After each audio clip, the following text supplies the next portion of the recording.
حسبنا اللہ ونعم الوکیل نعم المولا ونعم النصیر اعوذ باللہ من الشیطان اللعین الرجیم بسم اللہ الرحمن الرحیم رب اشرح لی صدری ویسر لی امری واحلل عقدۃ من لسانی یفقہوا قولی الحمدللہ رب العالمین والعاقبۃ للمتقین والجنۃ للمؤمنین والنار للملحدین والمنافقین والکافرین والعاصین وصلی اللہ علی سیدنا و مولانا ابی القاسم محمد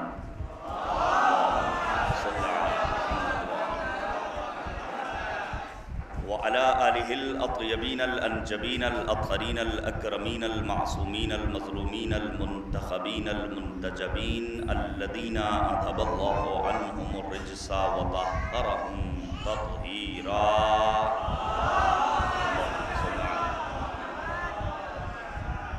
واللعنۃ الدائمۃ الباقیۃ علی اعدائہم اجمعین من الآن الی قیام یوم الدین آمین یا رب العالمین اما بعد فقد قال مولانا علی بن موسیٰ الرضا علیہ الصلاۃ والسلام رحم اللہ عبدا احیا امرنا فقیل له وکیف یحیی امرکم فقال ان یتعلم علومنا ویعلمها الناس فإن الناس لو علموا محاسن کلامنا لاتبعونا۔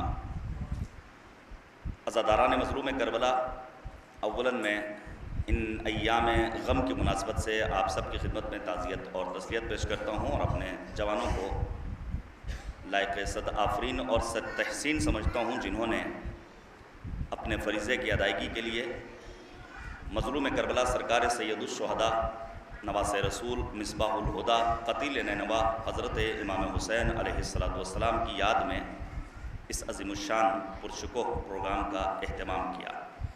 خدا کوئی غم نہ دے سوائے غم سرکار سید الشہداء امام عالی مقام کے۔ وقت بہت کم ہے، چند گزارشات کرنا چاہتا ہوں۔ قرآن مجید اور سرکار سید الشہداء امام حسین کے درمیان جو گہرا رابطہ ہے وہ اس بات کی جانب دعوت دے رہا ہے کہ تم اپنا رشتہ قرآن مجید سے مستحکم رکھو۔ عموماً ہماری بزم میں، عموماً ہمارے پروگرامز میں، ہماری مجلسوں میں، ہماری محفلوں میں قرآن مجید کی طرف توجہ کم ہوتی ہے۔ میں پیش کروں امام رضا غریب کا فرمان ہے رحم اللہ عبدا احیا امرنا، خدا کی رحمتیں اس بندے کے شامل حال ہوں جو ہمارے امر کو زندہ کرتا ہے۔ راوی امام رضا کے معتبر صحابی جناب ابا سلط ہروی ہیں، فوراً سوال کرتے ہیں مولا آپ کا امر زندہ کیسے ہوگا؟ میں اپنی زبان میں اگر کہنا چاہوں تو شاید ابا سلط ہروی نے یہ پوچھنا چاہا ہو طریقہ کار کیا ہوگا، کیا صرف نعرہ لگانا کافی ہے، زبانی جمع خرچی کافی ہے، کھوکھلے دعوے کر لینا کافی ہے؟ امام نے فوراً جواب دیا ان یتعلم علومنا ویعلمها الناس۔ امر اہل بیت کو زندہ کرنے کا راستہ یہ ہے کہ انسان ہمارے علوم کو سیکھے اور پھر دوسروں کو سکھائے۔ فإن الناس لو علموا محاسن کلامنا لاتبعونا، اگر لوگوں کو ہمارے کلام کے محاسن کا علم ہو جائے تو لوگ خود بخود ہماری جانب کھنچتے ہوئے نظر آئیں گے۔ اب میں آپ کے سامنے بیان کرنا چاہتا ہوں امیر المؤمنین کی ذات گرامی، عظیم الشان شخصیت کے مالک، چار جردات، مسلم نہیں ہیں، شیعہ نہیں ہیں، یہی تو کہتا ہے یا علی انا لست بمسلم فضلا ان اکون شیعیہ ولکن احبک لفضائلک۔ اے علی مرتضیٰ، شیعہ ہونا تو دور کی بات ہے، میں تو مسلمان بھی نہیں ہوں لیکن میں آپ سے محبت کرتا ہوں آپ کے فضائل و کمالات کے سبب۔ ایک سنی محقق گزرے ہیں، البتہ دامن اہل بیت سے وابستہ ہوئے، مکتب حقہ کے پیرو بنے، جن کا نام ہے ڈاکٹر عبد المنعم۔ ایک عام خطیب کی زبانی 14 صدیاں گزر جانے کے بعد بی بی دو عالم شہزادی کونین کا خطبہ فدق سنتے ہیں تو کتاب لکھتے ہیں بنور فاطمہ اہتدیتو، نور سیدہ فاطمہ کے ذریعے میں ہدایت یافتہ ہو گیا۔ نہ جانے کتنے مسیحی رائٹرز گزرے ہیں جنہوں نے سرکار سید الشہداء امام حسین کے سلسلے میں کتاب لکھی قد شیعنی الحسین، مجھے حسین کی مظلومیت نے شیعہ بنا دیا۔ یہ امام حسین اور معصومین علیہ السلام کے کمالات، ان کے نقوش حیات جو ہمارے لیے مشعل راہ ہیں، اسے ہمیں عملی کرنا ہے اور پھر دنیا والوں تک امام کے پیغامات کو پہنچانا ہے۔ اب آپ ذرا امام علی مقام کا وہ فرمان سنیے جس میں امام نے فرمایا تھا انی احب الصلاۃ، مجھے نماز پسند ہے، وتلاوت کتاب اللہ، مجھ حسین کو قرآن مجید کی تلاوت پسند ہے، والانفاق فی سبیل اللہ، راہ خدا میں خرچ کرنا میرا محبوب مشغلہ ہے۔ امام حسین اور قرآن مجید کے درمیان بڑا عمیق رابطہ ہے۔ مثلا زیارت امام حسین کا فقرہ کیا ہے؟ السلام علیک یا شریک القرآن، اے قرآن مجید کے شریک حسین ابن علی، آپ پر ہمارا سلام۔ یا پھر معصومین کی زیارتوں کا فقرہ کیا ہے؟ السلام علیکم یا ائمۃ المؤمنین و شرکاء القرآن، اے مؤمنین کے ائمہ، آپ پر ہمارا سلام کہ آپ قرآن مجید کے شرکاء ہیں۔ مثلا قرآن مجید کے سلسلے میں ہے کہ قرآن مجید میں گزشتہ تمام صحف آسمانی کا علم ہے، توریت، زبور، انجیل، ان تمام کتابوں کی جامع کتاب کا نام ہے قرآن پاک۔ امام حسین کی زیارت کا فقرہ کیا ہے؟ السلام علیک یا وارث التوراۃ والزبور والانجیل، اے توریت و زبور و انجیل کے وارث حسین، آپ پر ہمارا سلام۔ اور آگے بڑھیے، مثلا قرآن مجید کے سلسلے میں ہے وَرَتِّلِ الْقُرْآنَ تَرْتِيلًا، قرآن کو ٹھہر ٹھہر کر پڑھنا ہے۔ اور یہ تفصیل طلب موضوع ہے، صرف اشارہ کر رہا ہوں۔ سرکار سید الشہداء کی ذات گرامی کتنی باعظمت ہے کہ جب ایک زائر حسینی قصد زیارت امام حسین کرتا ہے، اور میں عرض کر دوں اگر یہاں بیٹھے ہوئے ہم تمام عزاداران مظلوم کربلا، ہماری مائیں بہنیں، ہمارے جوان، ہمارے بزرگ، ہمارے نوجوان صرف اتنی آرزو کرنے اور ایک مرتبہ تمنا کریں کہ کاش ہم بھی کربلا میں ہوتے، کاش ہم بھی ان افراد میں شامل ہوتے جو ان دنوں نجف و کربلا کے درمیان مشی کر رہے ہیں، تو آغا جوادی آمولی جیسے مرجع تقلید کے مطابق انسان کو وہی ثواب ملے گا جو ایک زائر کو کربلا پہنچنے کے بعد ثواب ملتا ہے، کیونکہ پیغمبر نے فرمایا نیت المؤمن خیر من عملہ، مومن کی نیت اس کے عمل سے بہتر ہے۔ قرآن ٹھہر کر پڑھنا ہے۔ امام حسین کی زیارت کے لیے تاکید کیا ہے کہ جب ایک بندے پروردگار قصد زیارت حسین کرے تو ومش حافیہ پرہنا پا جائے، ومش بمشی العبد الذلیل، ایک پست ذلیل حقیر غلام کے مانند اپنے آقا کے دربار میں حاضری کا شرف حاصل کرے۔ ایک اور وجہ مشترک سن لیجئے، مثال کے طور پر قرآن مجید کے سلسلے میں جو قرآن نے خود 40 نام بیان کیے ہیں، قرآن بیان ہے، تبیان ہے، برہان ہے، فرقان ہے، ذکر ہے، ذکرہ ہے، تذکرہ ہے، موعظہ ہے، شفا ہے، ان تمام ناموں میں ایک نام کیا ہے قرآن مجید کا؟ قرآن مجید نور ہے۔ توجہ کیجئے گا، کیسا نور ہے جس کے بارے میں امیر المؤمنین فرماتے ہیں کہ لا تطفا، خطبہ نمبر 198، اس نور کو دنیا کی کوئی طاقت خاموش نہیں کر سکتی ہے۔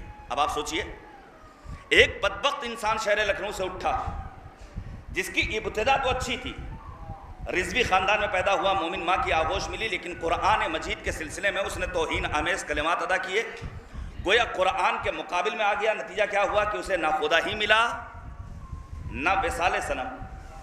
ابتدا کا اچھا ہونا کمال نہیں ہے، بلکہ کربلا کا اہم ترین پیغام یہ ہے کہ اپنی انتہا کو اچھے کرنے کی فکر کرو۔ حور کی زندگی اس بات کی دلیل ہے۔ ابو الحتوف اور سعد جیسے افراد، عامر ابن قرظہ کی زندگی اس بات کی دلیل ہے کہ اپنی عاقبت بہتر کرنے کی فکر کرو۔ حور کی ابتدا کیسی تھی، کس لشکر میں تھا، لیکن صبح عاشور کہاں آ گیا، اور پھر خمار بارہمنکوی کو کہنا پڑا کہ قبر حور پر کوئی ہے کاش یہ مصرع لکھ دے، شام دوزخ میں تو جنت میں سحر ہوتی ہے۔ نور قرآن کو خاموش نہیں کیا جا سکتا۔ میں صرف متوجہ کر رہا ہوں ماتمی انجمنوں کے جوانوں کو کہ اس وقت سینکڑوں یوٹیوب چینلز ہیں آپ کے اپنے ملک میں، ہمارے اپنے عزیز وطن ہندوستان میں، جو قرآن مجید کے خلاف بیہودگی، بیہودہ گوئی، طوفان بدتمیزی بلند کیے ہوئے ہیں، شان رسالت میں جسارتیں کی جا رہی ہیں، توحید پروردگار پر حملہ کیا جا رہا ہے۔ کہیں ایسا تو نہیں کہ ہم خواب غفلت کا شکار ہیں اور پھر امام سجاد کی دعا نمبر 8 جو صحیفہ سجادیہ میں ہے، جس میں 40+ اخلاقی بیماریوں سے امام نے پناہ طلب کی، اللہم انی اعوذ بک من ہیجان الحرص وثورۃ الغضب وغلبۃ الحسد وضعف الصبر وقلۃ القناعہ وشکاسۃ الخلق، ساری باتوں کے ساتھ ساتھ وسنۃ الغافلین۔ علماء تشریف رکھتے ہیں، خدایا میں تیری بارگاہ میں پناہ طلب کرتا ہوں کہ کہیں میری نیند غافل لوگوں والی نہ ہو. ہمیں اپنے آپ کو غفلت سے بیدار کرنا، اور یہ ایام آزاد در حقیقت اپنے آپ کو غفلت کے سمندروں سے باہر نکال کر بصیرت کی وادیوں کا مسافر بنانے کا بہترین موقع ہے. قرآن نور ہے، قرآن کو خاموش نہیں کیا جا سکتا. اسی طرح سید الشہداء فرمان پیغمبر خاتم کی روشنی میں ان الحسین مصباح الہدی، حسین ہدایت کا چراغ ہے. نور ہدایت اگر قرآن ہے تو امام حسین بھی نور ہدایت ہیں. اور 14 صدیوں سے امام عالی مقام کا کام ہے لوگوں کو راہ راست کی جانب لانا، اعلیٰ انسانی اقدار اور ویلوز کا درس دینا. ابھی آپ نے دیکھا اربعین حسینی کے چند روز قبل ایک فتنہ اٹھا اور ہم سب پریشان ہوئے کہ آخر اربعین کے ایام آن پہنچے ہیں. 2 سال کووڈ کے گزر گئے، سب کے ویزے آمادہ ہیں، ٹکٹ آمادہ ہیں. پوری دنیا سے اس شاخ کا ایک سیل رواں ہے جو آگے بڑھنا چاہتا ہے. کیا ہوگا؟ کربلا کو کیسے بچایا جائے گا؟ لوگ کربلا کی زیارت کے لیے کیسے جائیں گے؟ اور جب دنیا پریشان تھی اسی وقت ایک بابصیرت مرجع نے کربلا کی حفاظت کا سامان فراہم کیا. اور پوری دنیا سے آپ سوچئے کیا ہے کوئی ایسا ایئرپورٹ جہاں 24 گھنٹے میں 800 فلائٹ اتر جائے؟ کیا ہے کوئی ایسا شاسن پرشاسن، کوئی انتظامیہ جو اتنا بڑا انتظام کر سکے؟ یہی شخصیت ہے سرکار سید الشہداء حضرت ابو عبداللہ الحسین کی کہ پوری دنیا سے عاشقان امام حسین جوق در جوق پہنچ رہے ہیں. اب میں صرف ایک بات کہنا چاہتا ہوں میرے عزیزو، آپ پڑھیے گا تاریخ کو. مثلا متوکل کربلا کو ظلم کا نشانہ بنایا، 17 مرتبہ قبر امام حسین کو ٹارگٹ کرتا ہے. کبھی کاشتکاری کرنا چاہتا ہے، کبھی ہل چلواتا ہے، کبھی پانی کا رخ موڑ دیتا ہے. مختلف راستوں سے قبر امام حسین کو ویران کرنے کی ناکام کوشش کر رہا ہے. اور جب کسی انسان نے اس سے سوال کر لیا، بھائی متوکل یہ بتاؤ کہ مسجدیں بھی تو ہیں، تم مسجدوں کی جانب رخ نہیں کرتے ہو، آخر قبر حسین کو ہی اپنا ٹارگٹ کیوں بناتے ہو؟ جواب سنیں گے، یہ دنیا کا مسلمان سن لے کہ آخر قبر حسین جانے کا فلسفہ کیا ہے، لاجک کیا ہے، منطق کیا ہے، ہمیں وہاں پہنچ کر ملتا کیا ہے. متوکل کہتا ہے ہمیں معلوم ہے جب ایک نماز گزار مسجد میں پہنچتا ہے تو ممکن ہے نمازیں ادا کر کے وہیں پر سو جائے. ایسے نماز گزاروں کی مسجد آنے جانے کی کیفیت سے ہماری حکومت کو کوئی خطرہ نہیں ہے. وہ جائے گا نماز پڑھے گا وہیں سو جائے گا، ہماری حکومت اپنی جگہ پر باقی رہے گی. لیکن پھر اس کے بعد کا جملہ جو ہمارے لیے بہت اہمیت رکھتا ہے، متوکل کہتا ہے جب ایک زائر قبر ابا عبداللہ الحسین قبر حسین پر پہنچتا ہے تو اس کے ذہن میں سینکڑوں سوالات پیدا ہوتے ہیں کہ آخر تاریخ کا کون بدبخت انسان تھا جس نے نواسہ رسول امام حسین کو میدان کربلا میں قتل کیا. جب انسان کربلا پہنچتا ہے تو وہاں سے درس ایثار، درس فداکاری، درس شجاعت، درس شہامت، درس شہادت، درس سخاوت، درس عبادت لے کر واپس آتا ہے. عزیزان گرامی، کربلا بقع نور بنی ہوئی ہے اور پوری دنیا سے عاشقان امام حسین خود کو کربلا پہنچا رہے ہیں. اور کیوں نہ پہنچائیں؟ کعبہ آ کر کربلا سے بندگی کی بھیک لے اور مدینہ اس زمین سے روشنی کی بھیک لے. ہاتھ پھیلا کر نجبی زندگی کی بھیک لے، کہہ دو ہر پیاسے سے آ کر تشنگی کی بھیک لے. دامن حق میں جو اللہ ہو نبی کی بات ہے، سب حسین ابن علی کی دی ہوئی خیرات ہے. یہ ایام عزائے حسینی رونے کے لیے، البتہ ہمارا گریہ بابصیرت گریہ ہونا چاہیے. امام خمینی رضوان اللہ تعالیٰ علیہ میں ہمارے انقلاب خمینی ابو چکن کیا کہتے ہیں؟ ان آنسوؤں سے آل سعود کو خطرہ ہے. یہی آنسو ہیں جو ایوانوں میں بیٹھنے والے ظالم حکمرانوں کو لرزہ براندام کر دینے کے لیے کافی ہیں. لہذا کوشش کیجئے کہ عزائے سید الشہداء میں تمام تر اعمال و ارکان و افعال کو انجام دینے کے ساتھ ساتھ غم حسین میں ان آنکھوں سے آنسوؤں کا سیل رواں کیجئے. ابھی آپ زیارت کریں گے عالم آل محمد امام رضا غریب کے تابوت کی، انشاءاللہ مشہد مقدس کی اور کربلا معلیٰ کی زیارت ہم سب کو پروردگار نصیب کرے. کیا عظیم ہستی امام رضا غریب کی. اور میں اس سے پہلے عرض کر دوں، امام رضا کی عظمت کو سمجھنا ہے تو باب الحوائج امام موسی کاظم کی زندگی کو پڑھنا پڑے گا. کتنی عظیم ہستی ہے امام موسی کاظم کی. ایک بڑی زندگی کا بڑا مرحلہ قید خانے میں گزر گیا، لیکن اللہ نے جو اتنے سارے بچے دیے امام موسی کاظم کو، ان میں مثال کے طور پر امام رضا، جناب معصوم قم، شاہ چراغ، اور پھر یہی نسل جب آگے بڑھتی ہے تو معاملہ پہنچتا ہے سید مرتضیٰ علم الہدیٰ، سید رضی، اور آگے بڑھا تو آغائے خوئی، اور آگے بڑھا تو معمار انقلاب امام خمینی، یہ سب کس کی نسل سے ہیں؟ نسل امام موسی کاظم سے۔ دنیا والوں سے یہی کہنا چاہوں گا کہ اگر ہمارے ائمہ اطہار علیہم السلام کی علمی جلالت کا اندازہ لگانا ہو تو آؤ آغائے خوئی کی علمی تاریخ کو دیکھ لو، اور اگر ہمارے معصوم ائمہ اطہار علیہم السلام کی سیاسی بصیرت کا اندازہ لگانا ہو تو آؤ امام خمینی رحمۃ اللہ تعالیٰ علیہ کی سیاسی زندگی کا مطالعہ کر لو۔ امام خمینی نے یہی تو کہا تھا ما ہر چہ داریم از محرم و سفر داریم، جو بھی اللہ نے دیا ہے یہ محرم و سفر کا دیا ہوا تحفہ ہے، نہ جانے کتنی پابندیاں، کتنی پریشانیاں، اقتصادی مشکلات، سب کچھ سارے بائیکاٹ کے باوجود الحمدللہ ایک بار پھر کربلا سے وابستگی کے نتیجے میں ہم شیعہ با کمال افتخار یہ اعلان کرتے ہیں کہ ہمارا ماضی بڑا تابناک تھا، ہمارا حال بہت تابناک ہے، اور انشاءاللہ مستقبل بھی ہمارے ہاتھ میں ہے۔ ہمارے جوانوں کو زندہ دیواروں میں چنوایا گیا، ہمارے خون سے گارا بنایا گیا، ہماری ماؤں کی گودیوں کو اجاڑا گیا، ہماری بستیوں کو تاراج کیا گیا، ہماری لائبریریوں کو جلایا گیا، ہمارے علماء کو سولی دی گئی، ساری مشکلات، لیکن اس کے باوجود الحمدللہ شیعت کا پرچم افق عالم پر آفتاب عالمتاب بن کر چمک رہا ہے، دبک رہا ہے۔ اور اس میں کہیں نہ کہیں اہم ترین کردار ادا کیا ہے سرکار سید الشہداء امام حسین نے۔ بس یہیں پر بات کو ختم کر رہا ہوں۔ صبح سے آپ حضرات مصاب ہو رہے ہیں، اس شدید باران رحمت کے درمیان پروردگار آپ کی اس عبادت کو، ہمارے اس پاک عمل کو اپنی بارگاہ میں شرف قبولیت مرحمت فرمائے۔ چند جملے مصائب کے سن لیجئے۔ امام رضا غریب کیا فرماتے ہیں؟ یبن الشبیب ان کنت باکیا لشیء فبکی لجدی الحسین القریب۔ اے فرزند شبیب، اگر کبھی کسی مصیبت اور مظلومیت پر گریہ کرنے کا دل کرے تو میرے جد مظلوم امام حسین پر آنسو بہا لینا۔ واقعی میں امام حسن نے فرمایا تھا لا یوم کا یوم کا یا ابا عبداللہ، بھیا آپ پر جو مصیبت آنے والی ہے وہ مصیبت کسی اور پر نہیں۔ امام حسین غریب ہیں، غریب کربلا کہا جاتا ہے سرکار سید الشہداء امام حسین کو، لیکن کبھی آپ نے غور کیا امام رضا غریب کے سلسلے میں ہم اور آپ کیا پڑھتے ہیں؟ زیارت میں السلام علیک یا غریب الغرباء، مطلب سمجھے آپ؟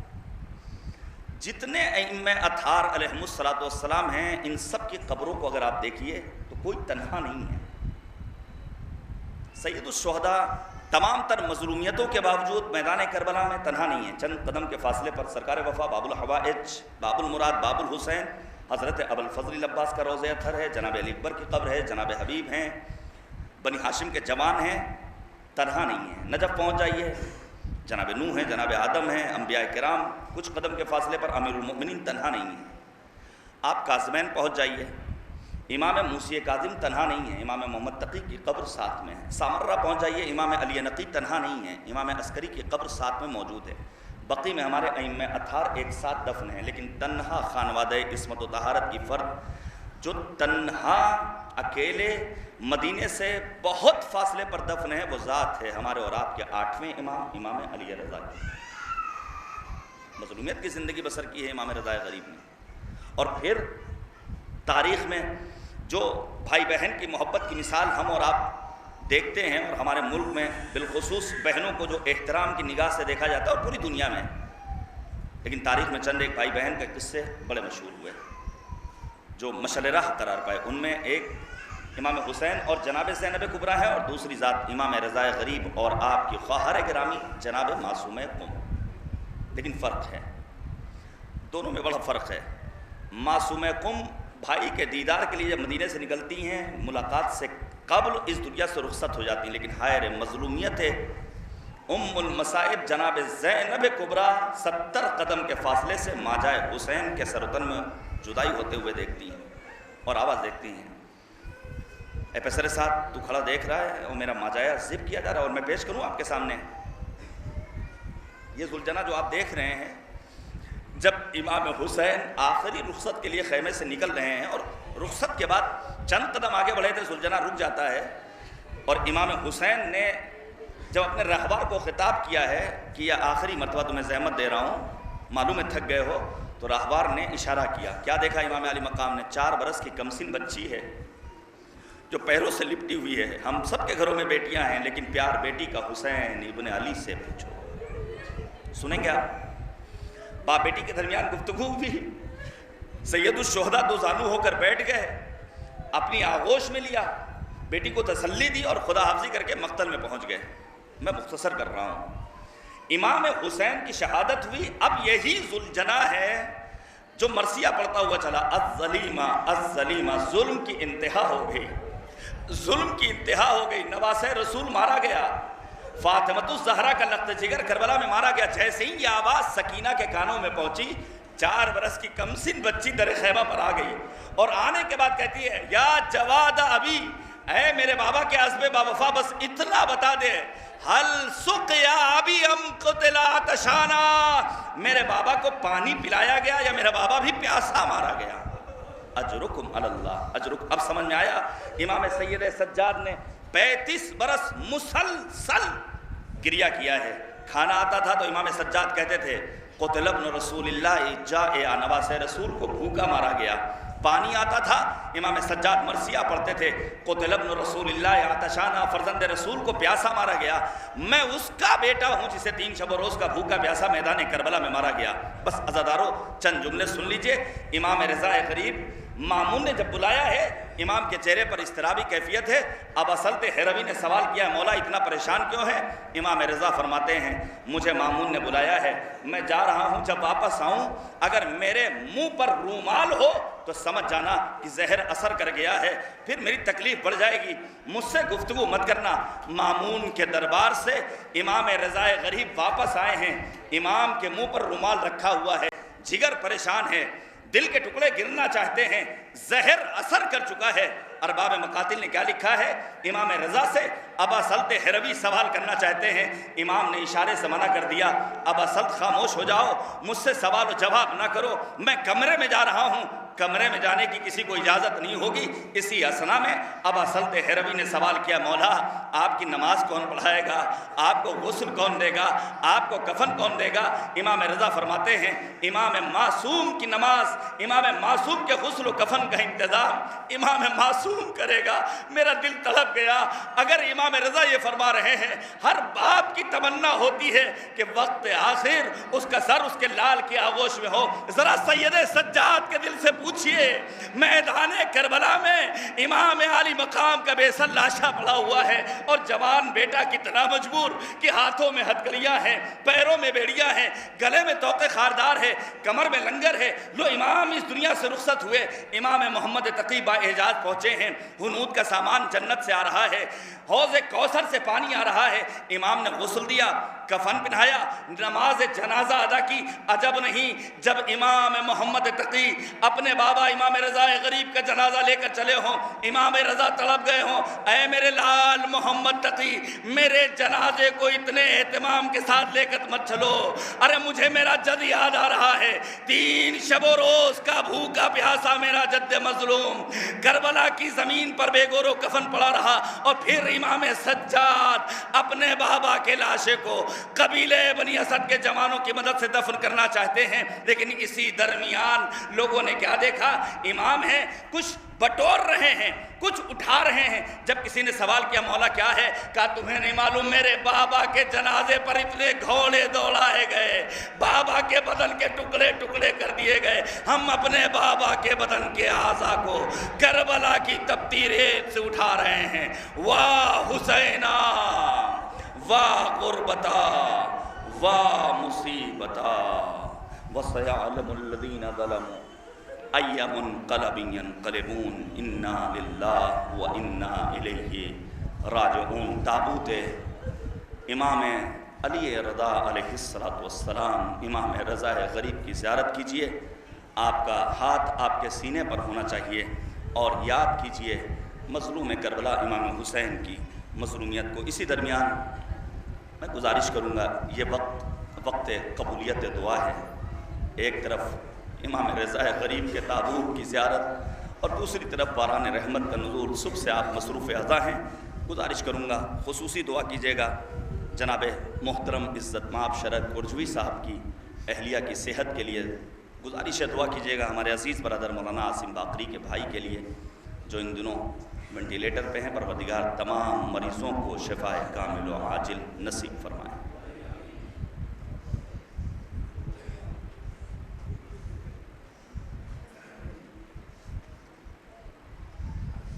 شيء